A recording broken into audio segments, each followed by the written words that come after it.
Thanks so much for tuning into Talking Point. I'm your host, Neeraj Shah, and the Talking Point today are the views of James Sullivan. He's head of APAC Equity Research at JPMorgan, and the perfect guest to have to figure out what the impact on Asian equities could be, considering the potent cocktail of events that we have at our hand right now. James, great having you. Thanks for joining in. Hope all is safe. Doing well. Thanks very much for having me on the program. No, the pleasure is ours. James,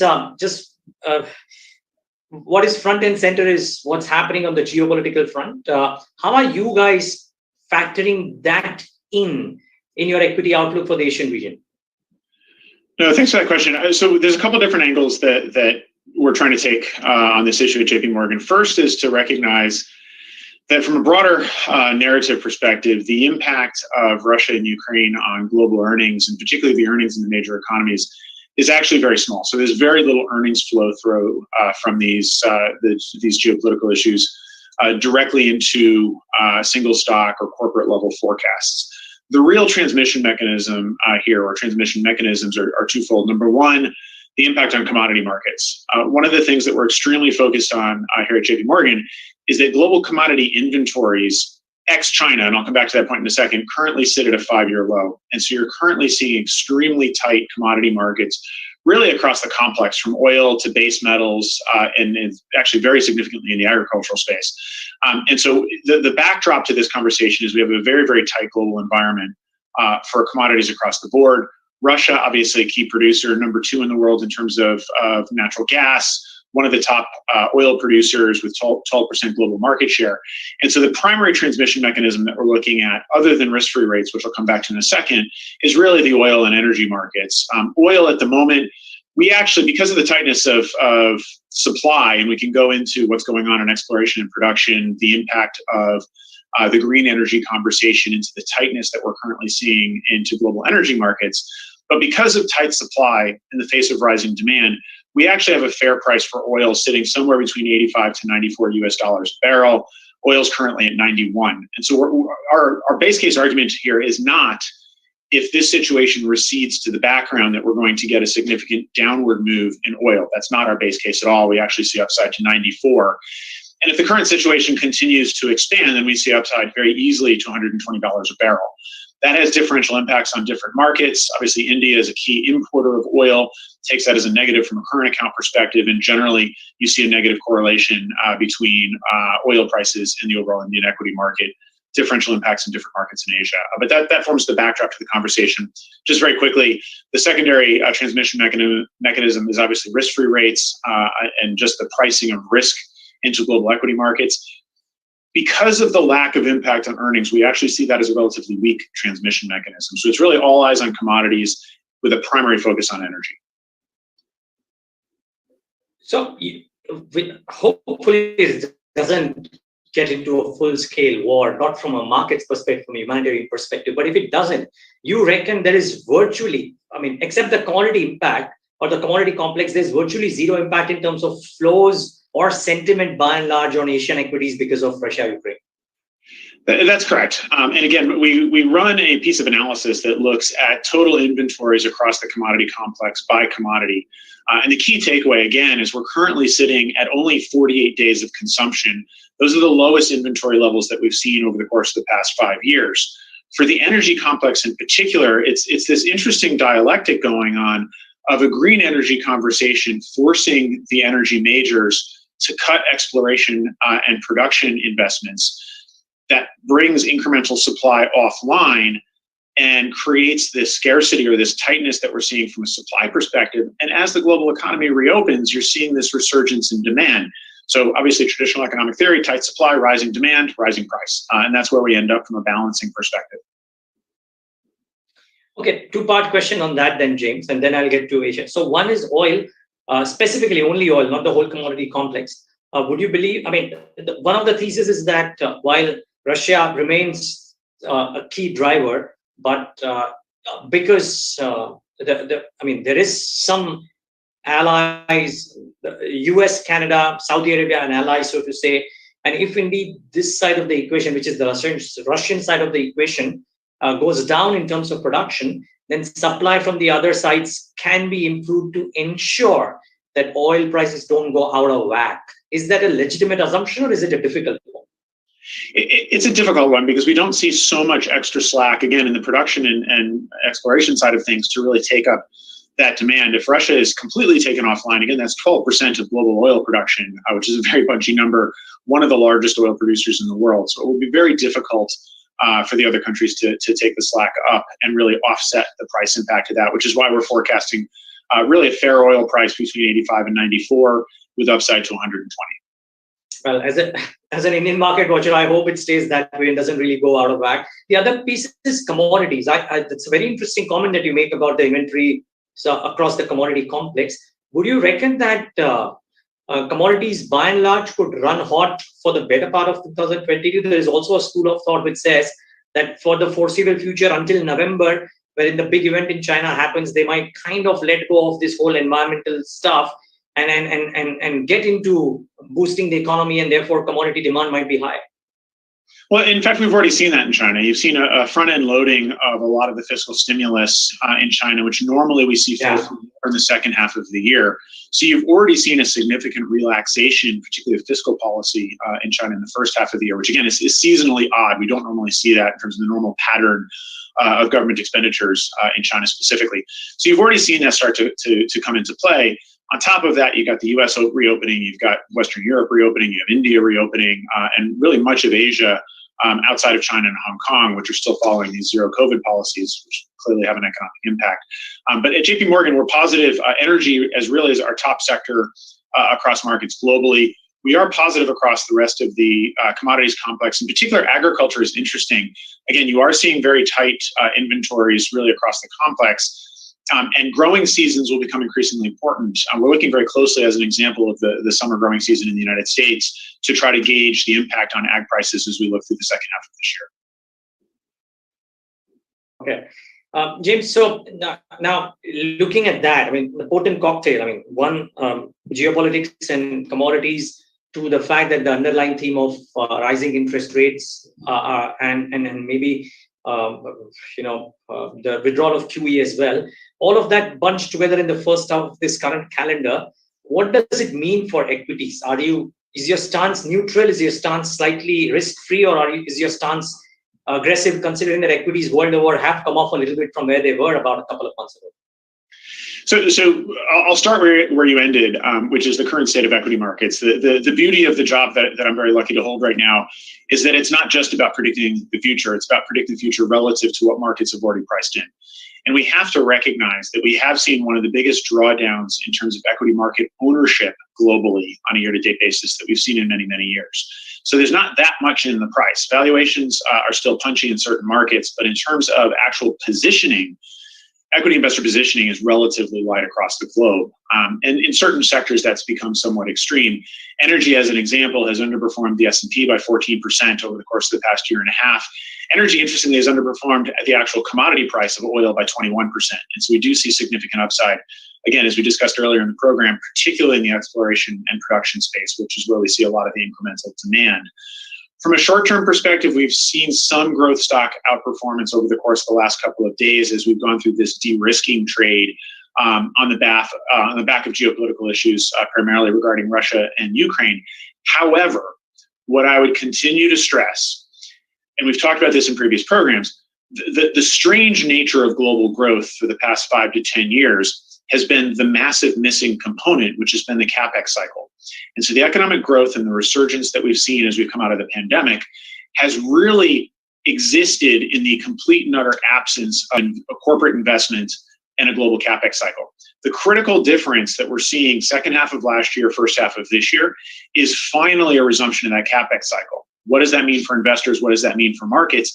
It means old economy, boring sectors are now the place to be. I was speaking with an investor yesterday, and we were talking about the fact that China Mobile has outperformed Alibaba by 65%. Now, as an ex-telecom analyst, that warms my heart, but that's an odd environment for many investors. And so I think we have to take a step back and be cognizant of the fact that we are looking at potentially significant outperformance from old economy industrial CAPEX plays in a way that we haven't seen in years. Wow, that's big. So oil and gas or energy, to an extent, positioning light and oil prices doing what they are, plus whole economy, CAPEX-led themes for the world at large. Would the same hold true for India? Because in India, the budget kind of laid out some emphasis on this very theme as well. It does, and we're seeing some very, very interesting incremental data points come out of India, particularly as we go through the current earnings cycle. At JPMorgan, we built a machine learning platform called the Research Robot, which reads thousands of earnings transcripts every quarter to try to understand what's actually going on the ground, in the weeds within the Indian corporate environment. And what we're seeing this quarter is interesting. You're seeing very clear signs of companies passing through input price inflation to end user pricing. That will drive inflation in India. It is likely to slacken demand, but we are seeing potentially an improving outlook for margins across the Indian corporate space, which is interesting. So you have a little bit of a trade-off there, potentially falling volumes, but rising margins, which we need to take into account. The other really interesting dynamic as we come through the earnings cycle, however, is very significant commentary, particularly coming out of the public sector banks, about better loan growth and increasing asset quality. If you pair that with the high frequency data that we see coming out of India, particularly as it relates to credit card defaults, you actually are seeing a very bright picture for the Indian financial system and interestingly, particularly the public sector banks. So we are overweight financials, we are overweight industrials within India. Again, the overlay here is $120 oil is a tough headwind for the Indian market, and we are seeing rising consumer inflation. So we are getting increasingly cautious on particular the consumer staples and consumer discretionary space. The one additional thing that I flagged from a data point perspective, in particular when you start to disaggregate the consumer confidence numbers in India, is you are seeing a tale of two countries. And this is a very important point from an equity market perspective. It's an incredibly important point from a political perspective as well. What we're seeing is consumer confidence for low wage earners continuing to trend down and at very, very low levels. If I contrast that with what we're seeing in the high wage segment, the employment expectations within high wage earners are now back to pre-pandemic levels. So a complete recovery of the entire environment to the pandemic. And so you're really seeing a tale of almost two countries inherent in those numbers that will play out in very different ways in equity markets, but it obviously has political ramifications as well. Yeah, well, yeah, so difficult to gauge what the politics would turn out. In some fashion, we'll get an idea in the second week of March by virtue of what comes out of Uttar Pradesh and for other states. But James, just a follow-up there. Sorry, I'm hoping you have 5 more minutes for us. Yeah, so just a follow-up on that. Would you reckon, therefore, James, that if one is looking at the consumption side in India, while there could be inflationary pressures on the input costs, but the way to play consumption, if at all, would be to play to the urban consumption, simply because that consumer seems to be having a lot more confidence than the rural one? I think that's correct. And corporates will have a better ability to push through pricing to the end consumer, particularly to higher wage earners for obvious reasons. One of the misnomers that we've seen really on a global basis, and this is playing out very clearly in the numbers that we're seeing out of India, but also other markets globally, is this idea that inflation is very bad for corporates because of margin compression. What we see in the numbers consistently on a global basis, and what we've just described based upon the quantitative and analytical work that we've done in India, is a significantly better ability to pass through those input price increases to the end user. Eventually, that will demand because of overall pricing and lack of ability to pay. But on an interim basis, it is actually reasonably positive for margins. And that's a dynamic that we have to, I think, very clearly keep in focus, because that is contrary to a lot of conventional wisdom. Could it happen, James, that with the last 24 months, we've seen the large organized players keep on winning market share away from the unorganized ones in India? Could this strengthen? Because if everybody has to hike the prices, the smaller ones need to, or the unorganized ones need to hike it more. And therefore, they might lose the market share to the large ones. And therefore, the listed ones will probably not even show a slackening of demand. They might actually show fairly steady demand because they are simply taking the market share from the others as well. It's an interesting argument, and I think we very clearly have to build in the impact of efficiency and the impact of brand value into the conversation. If you are a more efficient company, you have to pass on less, and you can potentially take market share by passing through less price increase than your competition. If you have a stronger brand, obviously positive catalyst to that as well. Really, the broader focus, at least from a JPMorgan perspective, is moving from the consumer back to corporate India, focusing on the CAPEX cycle, focusing on energy, focusing on industrials, that have exposure to this rising CAPEX cycle. Because again, that's been the missing component of the global economy really for much of the past 10 years. So this is a very different operating environment than we've seen recently. Yeah, I'm actually focusing on a piece which doesn't probably need so much of focus as opposed to the larger themes. One final question, and actually two questions rolled into one. So if one looks at the PSU complex, PSU banking complex in India, which you referred to, might have a decent outlook going ahead.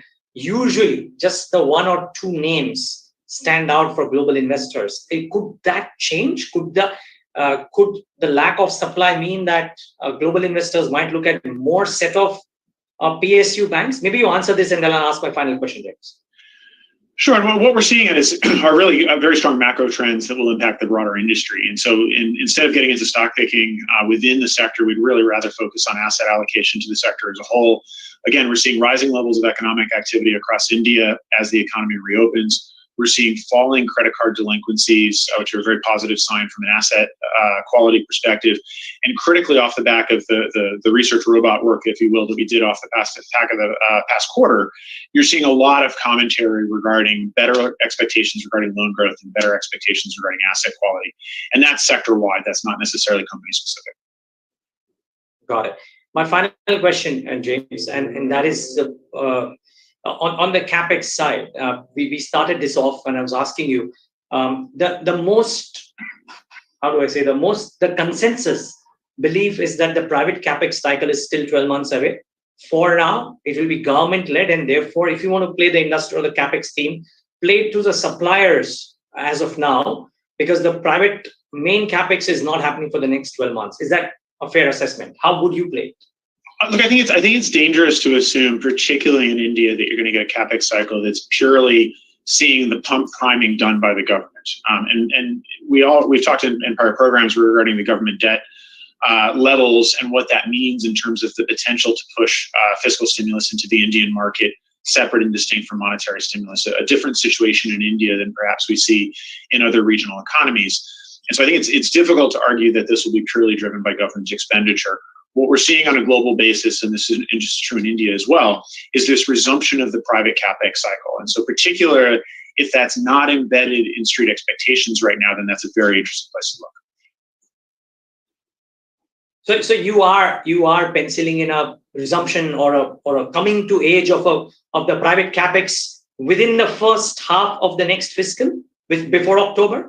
We do think it'll get priced in prior to second half. Obviously, markets are forward pricing mechanisms and are forecasting the future. And so obviously that conversation will get dragged forward, particularly as you start to see that built into forward expectations. Lovely talking to you, James, today. Thank you so much for giving us your time and stay safe. Anytime. Have a wonderful day. Thank you.